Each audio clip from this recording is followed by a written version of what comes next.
আসসালামু আলাইকুম ওয়া রাহমাতুল্লাহি ওয়া বারাকাতুহু। প্রিয় দর্শক, শরীরের কোথাও ব্যথা বেদনা হলে যে দোয়া পড়তে হয়, শরীরের কোথাও ব্যথা হলে ওই স্থানে ডান হাত রেখে 3 বার বলতে হবে বিসমিল্লাহ বিসমিল্লাহ বিসমিল্লাহ। অতঃপর নিম্নের দোয়াটি 7 বার পাঠ করবেন।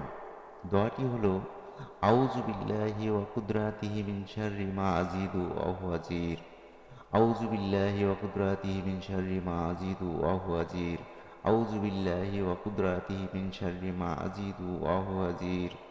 আউযু বিল্লাহি ওয়া কুদরাতিহি মিন শাররি মা আজিদু ওয়া হুয়া আজির। আউযু বিল্লাহি ওয়া কুদরাতিহি মিন শাররি মা আজিদু ওয়া হুয়া আজির।